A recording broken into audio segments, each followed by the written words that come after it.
Monsieur Pajot. Oui, monsieur le maire.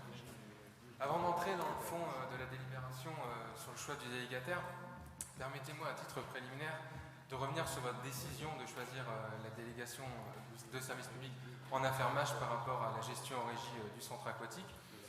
Vous l'avez dit tout à l'heure, le choix de la gestion en régie impliquait un poids financier trop important pour la commune, contrairement à une gestion en délégation de service public qui permet un coût moindre pour le contribuable béthunois, et en cela je partage votre option.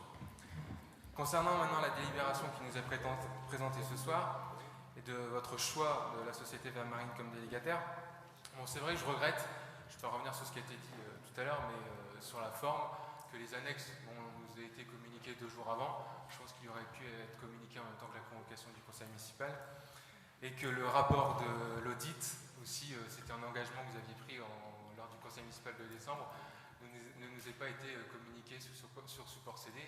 Bon, il était disponible en mairie, mais je regrette qu'on ne l'a pas eu en communication dans la convocation. Pour le bâtiment. Pour l'audit, oui, pour le bâtiment. Bon, c'est vrai qu'on peut le consulter en mairie, mais je pense que c'est plus pratique pour les élus de l'avoir sur support CD. Bon, c'est vrai qu'il fait 92 pages, mais on profite. Voilà, c'était un engagement que vous avez pris lors du conseil. Alors maintenant, en ce qui concerne le fond. Alors, puisque le choix du délégataire s'est porté sur Vermarine, il convient de regarder comment s'est déroulée la DSP avec cette société depuis 2007. On peut constater quand même, tout d'abord, que Vermarine a fait beaucoup de bénéfices avec le centre aquatique de Béthune. J'ai regardé par exemple le compte de résultat de la société en 2013, dernière année où les chiffres sont disponibles. Le résultat net du centre aquatique de Béthune représente 23,31% du résultat d'exploitation nationale de la société. Alors, je ne vais pas reprendre ce qui a été dit par le premier adjoint en commission, parce que l'ancien maire a fait l'objet d'une plainte en diffamation de cette société. C'est malheureux, parce que je pense que les Béthunois auraient aimé être informés sur certains éléments, et cela conduit malheureusement à une certaine opacité. Mais de nombreuses questions se posent alors tout naturellement. Pour ma part, je trouve assez particulier de re-signer un contrat avec une société pour laquelle on ne peut pas dire certaines choses sur le passé sans craindre que des élus soient poursuivis en diffamation. Ensuite, je reviens plus précisément sur les critères qui ont abouti au choix de Vermarine. Donc, suite à une commission de délégation de service public du 13 avril 2015, dont le procès verbal, je trouve, est par ailleurs assez léger, des négociations ont lieu avec 3 candidats que sont Recrea, Carlis et Vermarine. Alors, concernant le premier critère, qui est celui de la valeur économique de l'offre du candidat, c'est ce qui semble avoir fait la différence, avec le montant de la compensation pour contrainte de service public qui s'élève à environ 380 000 €. C'est ce que vous avez mis en avant d'ailleurs ce soir et en commission, lorsqu'on a débattu de ce choix. Mais au regard des résultats de cette société dans le passé, est-ce que cette économie n'est pas tout simplement naturelle ? Ensuite, lorsqu'on regarde le critère de la gestion patrimoniale, il y a beaucoup d'interrogations à avoir sur l'état du bâtiment, pourtant récent, et son manque d'entretien. La ville va devoir engager des travaux en 2016 pour un montant compris entre 240 000 et 300 000 €.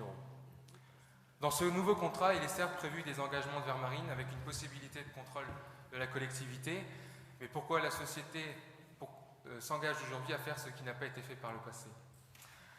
Ensuite, sur le critère de la gestion commerciale. D'après ce rapport, les 3 candidats présentaient des offres assez proches. Bon, j'ai mis une réserve cependant, c'est sur le bon équilibre entre les clubs et les 400 000 personnes qui fréquentent le centre aquatique. Je ne vais pas rentrer dans les détails, mais par exemple au niveau des lignes d'eau, il y a des questions qui sont soulevées, notamment par les Béthunois.